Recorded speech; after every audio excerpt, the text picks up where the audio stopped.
Bỗng nhiên trời đổ mưa, bà mẹ chồng nói với Soja, bảo Soja thu hết quần áo đang phơi, kẻo bị mưa làm ướt. Nói xong, bà đi vào kho. Soja vội vàng thu quần áo, những bộ này đều là đồ của Soja.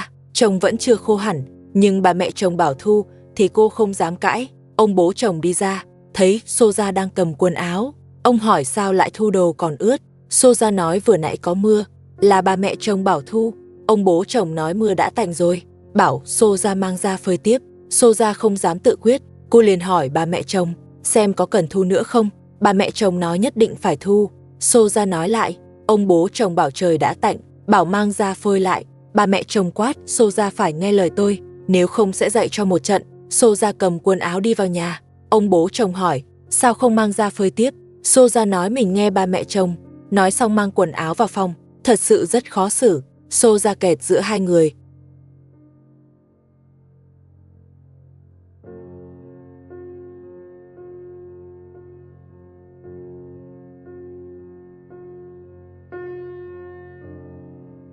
Con của Soja rất xinh xắn, còn đẹp hơn Abu rất nhiều.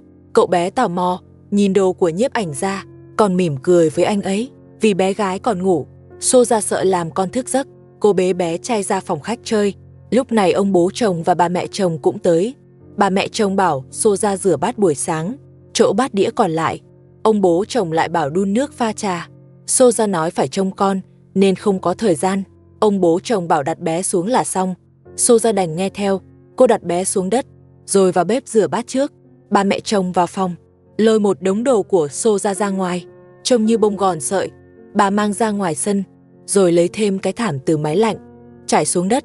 Vừa trải xong thì ông bố chồng tới. Ông giục bà mẹ chồng lấy bông, làm cho ông cái gối mới. Bà mẹ chồng ném bông xuống thảm, nói mình lười làm, bảo đi gọi Soja làm. Soja đang bị sai rửa bát, bà mẹ chồng vẫn chưa vừa lòng, lại giao thêm việc khác, bảo Soja làm gối cho ông bố chồng.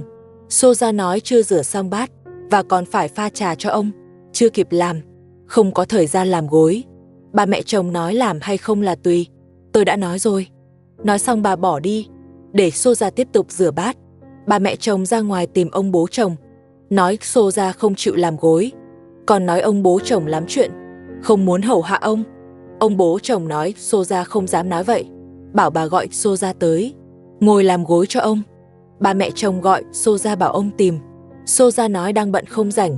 Bà mẹ chồng quay lại nói với ông, thấy chưa tôi đâu có nói dối, sao ông không đi dạy dỗ nó? Ông bố chồng nói thôi, Soja thật sự quá bận. Ông bảo bà mẹ chồng làm gối cho ông. Bà mẹ chồng nói mình mệt cần nghỉ, bảo ông đi tìm Soja làm, không làm thì xử lý Soja. Bà mẹ chồng đúng là kẻ gây chuyện, không có việc cũng bị bà làm loạn lên. Bà mẹ chồng còn nói, người cùng tuổi bà trong làng đã không phải làm việc nhà từ lâu, bảo ông bố chồng ra ngoài xem có ai như bà không, rồi chê Abu cưới toàn vợ kém cỏi, khiến bà già rồi vẫn phải lo việc trong nhà. Ông bố chồng nói, vợ cả cũng tốt mà, chẳng phải bà đuổi đi rồi sao, hay là gọi vợ cả về đi. Đúng lúc họ đang nói chuyện, Soja bế bé trai đi ra, cô đá nhẹ bà mẹ chồng, nói đứa bé nằm dưới đất khóc mãi, bà không nghe thấy sao? Cô bảo bà mẹ chồng bế con, để cô đi làm việc khác. Bà mẹ chồng nói, ai sinh thì tự chăm, không chăm được thì sinh nhiều làm gì. Soja nói lúc tôi sinh con, sao bà không nói vậy? Nếu bà không chăm, tôi sẽ bế cả hai đứa đi luôn. Ông bố chồng nói, ai bảo không chăm? Ông bảo Soja đưa bé trai cho ông sẽ trông bé. Soja đưa bé trai cho ông bố chồng, cô tưởng ông đã thay đổi. Nào ngờ ông trông cháu đều là có mục đích. Ông sai Soja đi làm gối tựa. Soja cuối cùng vẫn không thoát, vẫn phải làm gối cho ông. Đồng thời, bà mẹ chồng cũng bị giao trông con. Ông bố chồng vẫn là người quyết định. Ông tới chỉ đạo Soja, bảo làm gối mềm một chút, để nằm cho thoải mái. Ông đứng chỉ tay sai bảo nhét hết bông vào một cái gối, làm thành một cái duy nhất. Bà mẹ chồng thấy vậy liền nói, số bông này có thể làm được 2 cái gối, nhét hết vào một cái sẽ không vừa, sẽ bị chật. Ông bố chồng nói, cứ làm một cái, như vậy mới êm. Ông không cho Soja nghe lời bà, bắt làm đúng theo ý ông. Soja nhét hết bông vào một cái gối, trông mềm nhũn hẳn. Ông bố chồng hài lòng, bảo làm vậy là đúng. Nói xong, ông ra vườn rau, bảo bà mang ống nước ra tưới. Ông bố chồng đi rồi. Ba mẹ chồng gọi Xô ra, bảo mang ống nước. Xô ra nói, đang bận không rảnh. Ba mẹ chồng nói, tôi nhắc rồi, mang hay không là việc của cô. Ông nổi giận thì tự chịu.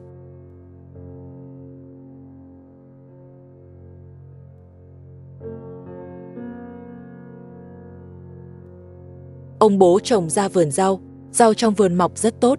Ông đi một vòng xem xét, rất hài lòng. Nhưng đợi mãi không thấy ống nước. Ông gọi Xô ra ném ống nước sang. Một lúc sau, ống nước mới được ném vào. Ông lại bảo mở vòi nước. Nước bắt đầu chảy. Ông lại sai Xô ra lấy cái rổ, bảo hái rau ăn được trong vườn. Xô ra nói, gối ông bắt làm vẫn chưa xong, bảo ba mẹ chồng đi hái rau. Ông bố chồng không đồng ý, bắt Xô ra phải ra hái, không ra thì sẽ bị xử. Xô ra cả ngày bị sai tới sai lui, không làm việc này cũng bị sai việc khác, chỉ cần phản kháng là bị dạy dỗ. Xô ra giờ cũng hiểu ra, muốn yên thân thì phải nhẫn nhịn. Chẳng mấy chốc Xô ra cầm rổ ra vườn. Ông bố chồng đứng chỉ chỗ hái, bảo hái xong gom lại một chỗ, tối nấu cho ông ăn.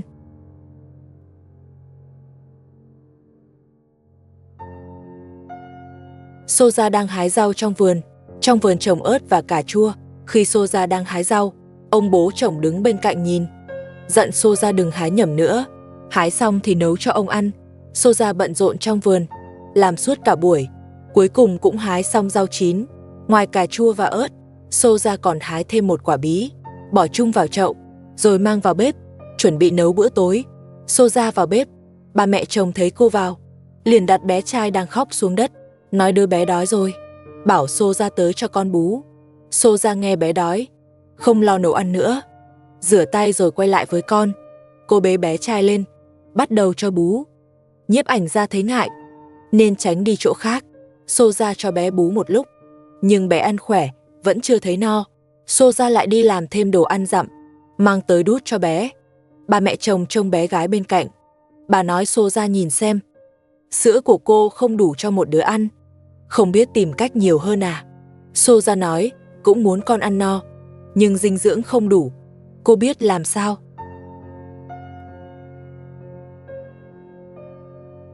Ba mẹ chồng chê Xô ra ít sữa, khiến bọn trẻ không đủ ăn. Xô ra than đồ ăn trong nhà quá tệ, nên mới không có đủ sữa cho con. Ba mẹ chồng nói, Xô ra lo nấu ăn, đồ ngon đều bị Xô ra ăn hết. Xô ra nói, lâu rồi không ăn thịt, ngày nào cũng khoai với hành, nếu có ăn vụng, cũng chỉ là khoai với hành. Khi họ đang cãi nhau, ông bố chồng gọi Xô ra ngoài, nói có chuyện cần nói. Xô ra giao con cho bà mẹ chồng, rồi ra gặp ông, hỏi ông có chuyện gì. Ông hỏi cô đi đâu, không phải làm gối cho ông sao? Sao lại lười biếng, muốn bị ông dạy dỗ à? Xô ra vội chạy đi làm gối. Cô nói với ông, mình đang cho bé bú, bé đói nên quên làm gối. Ông nói lần này tha cho cô, lần sau lười nữa, sẽ dùng gậy đánh cô. Xô ra nói đã hiểu, không dám nữa. Vợ cả tiếp tục sống nhờ nhà người khác. Cô đã ở nhờ nhà người tốt một tuần. Vợ cả và người tốt, mỗi người một nhu cầu. Vợ cả cần chỗ ở và ăn uống, người tốt cần người làm việc nhà. Theo tôi thấy, họ coi như trao đổi lợi ích. Từ khi vợ cả ở đây, nhiếp ảnh gia cũng không mang đồ nữa, giảm bớt gánh nặng cho anh ấy. Bố của người tốt cũng có người chăm, coi như đôi bên đều có lợi. Ông Ali cũng chấp nhận vợ cả, bởi vì vợ cả và con gái ông cùng cảnh ngộ, đều bị chồng bỏ rơi. Ông Ali vì thương cảm, đã ngầm đồng ý cho vợ cả và con ở lại. Vợ cả vốn chăm chỉ, lại biết chăm sóc người khác, nên sống chung khá hòa thuận. Nhưng vợ cả không thể ở mãi thế này, cô phải tính cho tương lai. Vợ cả mang trà cho ông Ali, rồi quay vào lều dọn dẹp. Lúc này, người tốt gọi cô, nói xe chở nước tới rồi, bảo vợ cả ra xem giúp. Vợ cả buông công việc trong tay rồi chạy qua đó.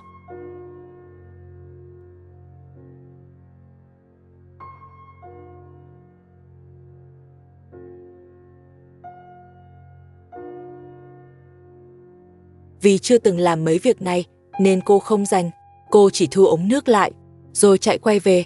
Ông Ali nhìn ra vợ cả chưa từng làm việc này nên cũng chạy ra giúp. Ông nối bồn nước trong nhà với xe chở nước, rồi bắt đầu bơm nước vào bồn. Điều kiện sinh hoạt nhà ông Ali cũng khá tốt, nước sinh hoạt hàng ngày đều thuê người chở tới. Ông Ali rất quen với việc bơm nước, vừa bơm nước vào bồn, vừa hút nước cho đàn dê uống. Chẳng mấy chốc, bồn nước đã gần đầy.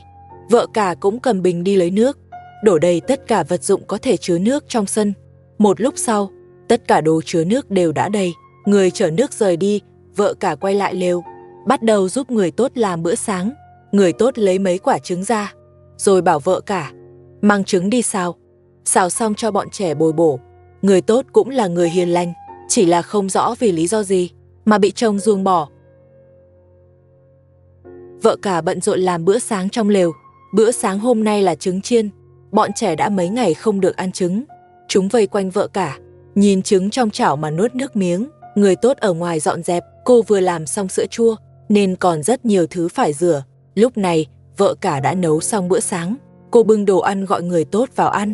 Người tốt bảo họ ăn trước đi, cô làm xong rồi sẽ ăn. Vợ cả mang bữa sáng tới trước mặt ông Ali, rồi trải khăn ăn, sắp xếp bữa sáng gọn gàng để ông Ali và bọn trẻ ăn. Dọn xong mọi thứ, vợ cả lại đi gọi người tốt, nói cô vào ăn cơm. Người tốt nói không đói, bảo mọi người cứ ăn trước. Vợ cả nhận ra người tốt không vui, nên cũng không dám nói nhiều. Cô quay về ăn cơm trước. Trong lúc ăn, vợ cả hỏi ông Ali, hỏi người tốt có chuyện gì, trông cô ấy không vui. Ông Ali nói, sáng nay khi cô còn ngủ, họ đã đi tìm Luca, nhưng không tìm được, nên người tốt mới buồn. Vợ cả hiểu ra nguyên do, cũng không hỏi thêm. Sau khi ăn xong, cô lại đi dọn dẹp, bắt tay vào việc nhà. Vợ cả dọn xong thì ngồi nghỉ một chút, tiện thể chải tóc cho con gái lớn. Lúc này người tốt cũng đi tới. Ông Ali hỏi cô, không tìm được Luca cũng không thể bỏ ăn, nhỡ sức khỏe không chịu nổi thì sao? Người tốt nói, cô ăn không nổi, cô cứ nghĩ sẽ tìm được Luca, nào ngờ lại thất vọng. Giờ cô chỉ muốn ly hôn sớm, rồi bắt đầu cuộc sống mới. Ông Ali nói, ông hiểu cảm giác của cô, nhưng ăn uống và ly hôn là hai chuyện khác nhau, không thể trộn lẫn. Sức khỏe là quan trọng nhất. Ông Ali nói xong, chợt nhớ ra đã đến giờ uống thuốc. Ông không bảo người tốt đi lấy, mà gọi vợ cả giúp. Vợ cả lấy thuốc cho ông. Ông Ali nói, sức khỏe mình không tốt, nên không thể ngừng thuốc. Vợ cả nói, bố chồng cô cũng như vậy, NGI nào cũng phải uống thuốc. Ông Ali hỏi, cô nhớ bố chồng mà? Vợ cả nói không, từ khi bị đuổi đi, ông bố chồng chưa từng tìm cô cũng đã quên rồi, chỉ là thấy ông uống thuốc nên nhớ tới. Ông Ali bảo cô yên tâm, họ sẽ không đuổi vợ cả đi, chỉ cần cô vui vẻ, ở lại bao lâu cũng được. Cuộc sống của Soja ngày càng khó khăn. Vào buổi sáng, cô đang bận giặt quần áo cho cặp song sinh.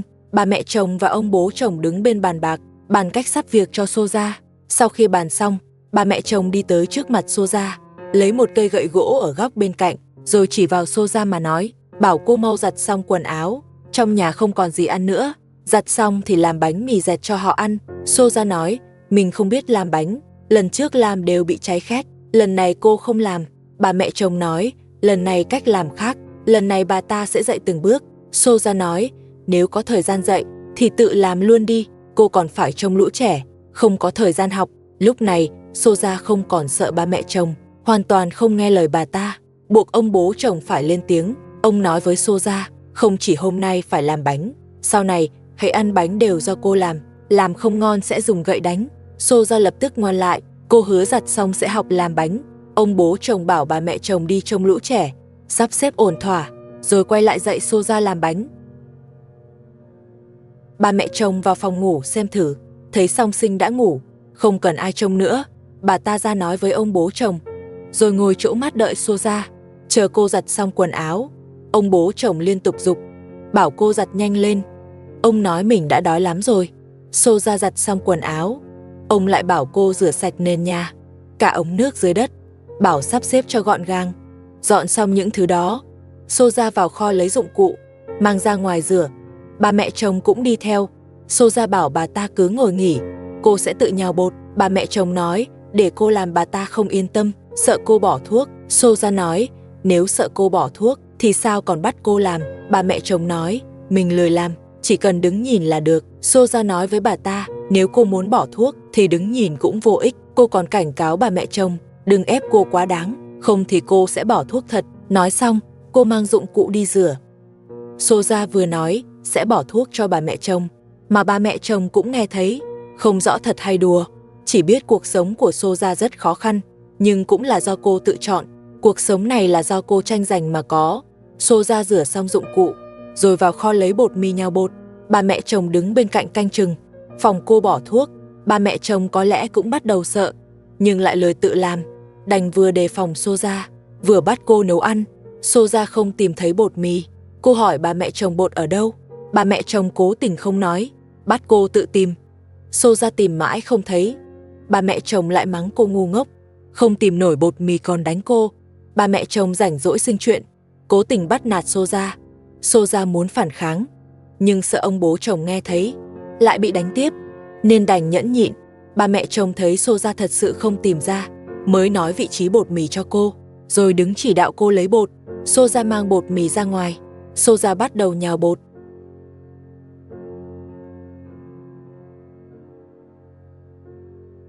Bà mẹ chồng bảo nên lọc bột trước. Khi đang lọc bột, bà mẹ chồng đứng cạnh cầu nhàu liên tục. Bà ta nói Soja làm sai, không nên lọc bột vào cái đĩa đó. Soja nói cô thích làm vậy. Lọc xong bột, Soja bưng đĩa vào bếp. Ông bố chồng đang nghỉ trong phòng, thấy Soja đi vào, liền hỏi bánh làm tới đâu rồi. Soja nói vẫn chưa nhào bột. Ông bố chồng bảo làm nhanh lên, muốn để ông đói à? Soja nói mình đã quá bận, bảo ông đừng thúc nữa. Ông bố chồng không nghe, hỏi cô bận cái gì, chỉ làm mỗi cái bánh thôi, mà vẫn chưa xong. Nói rồi ông đứng dậy, đi tới chỗ Soja, bắt cô mau nhào bột. Nhiếp ảnh gia nghe họ cãi nhau, nên vào phòng ngủ, kiểm tra xem Song Sinh còn ngủ không. Xem xong bọn trẻ, anh ta quay lại phòng khách, thấy ông bố chồng đang đánh Soja. Không biết Soja lại làm sai gì mà bị đánh tiếp. Ông bố chồng lại ra tay, chỉ vì Soja làm chậm. Ông nói cô cố ý, cố tình để ông đói. Soja không dám cãi, vì ông cầm gậy trong tay, nói sai là bị đánh, ông sẽ không nương tay. Đánh xong cho hả giận, ông lại bắt Soja đi nấu ăn. Soja vừa bị đánh, vẫn phải đứng dậy nấu tiếp. Ông bố chồng quen tay rồi, một ngày không đánh là khó chịu, tay ngứa ngáy. Ông lại dặn Soja, khi nhào bột thì cho thêm đường, vì ông thích ăn ngọt, còn bắt bỏ thêm màu thực phẩm. Soja lấy đường và màu thực phẩm từ tủ lạnh, chuẩn bị cho vào bột. Ông bố chồng lại bảo dừng tay, bắt cô đi rửa tay trước, nói tay cô bẩn. Soja đi rửa tay. Ông lại dặn tiếp, khi cho đường vào bột, không được cho nhiều, vì ông bị tiểu đường. Nhiều đường không tốt cho sức khỏe. Nói xong ông vào phòng ngủ, kiểm tra Song Sinh còn ngủ không.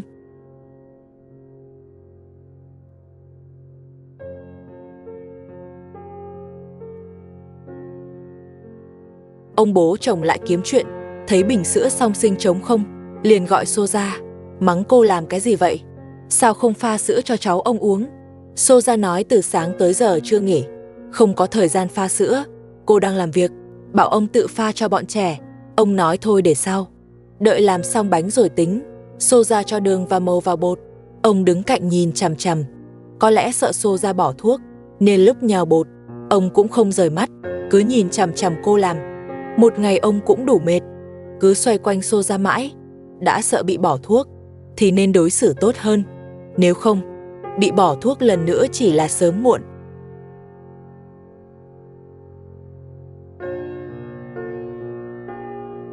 Soja đã nhào xong bột, rồi vội mang dụng cụ làm bánh ra, sau đó nối ống dẫn ga, dọn xong còn trải thảm sẵn.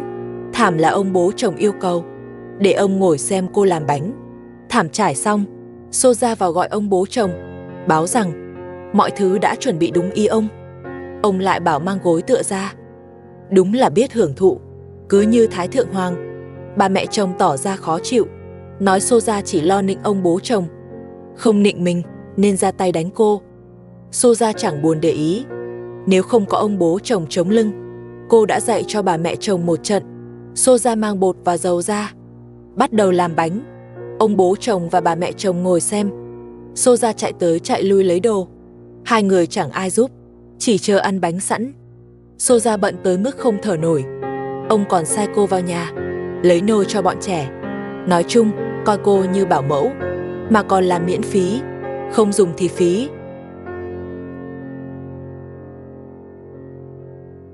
Soja mang nôi ra đặt xong, chuẩn bị quay lại làm bánh. Bà mẹ chồng lại sai đi lấy ga trải, nói thảm bẩn quá, bắt trải cho Song Sinh nằm. Soja đành đi lấy, vừa đưa cho bà mẹ chồng xong, ông bố chồng lại giục làm bánh. Soja làm việc không ngừng nghỉ. Soja vội đi rửa tay, không kịp lau khô, liền lấy tay làm bánh. Cô lấy bột đặt lên vỉ sắt, bắt đầu nướng. Muốn bánh ngon hơn, cô còn rắc thêm mè. Xô ra tay chân rối loạn. Ông lại đứng giục, bảo nướng cho cháy. Ông thích ăn cháy. Xô ra mặc kệ, cúi đầu làm tiếp. Bánh làm xong, Xô ra không rảnh mang qua, nhờ nhiếp ảnh ra giúp. Anh ta mang bánh cho ông. Ba mẹ chồng liền giật lấy, cầm bánh chuẩn bị ăn. Trước khi ăn, còn chê bánh Xô ra làm không ngon bằng mình. Nhìn đã thấy dở. Ông bố chồng cầm bánh lên, nói với bà mẹ chồng: chưa ăn sao biết dở, phải ăn mới biết. Nói rồi ăn luôn, ăn xong lại chê, nói bánh làm dở, không ngon bằng vợ cả. Ông bảo bà mẹ chồng đi chỉ đạo. Bà mẹ chồng tới sai Xô ra tiếp. Xem tới đây là hết rồi, hẹn các bạn vào phần sau.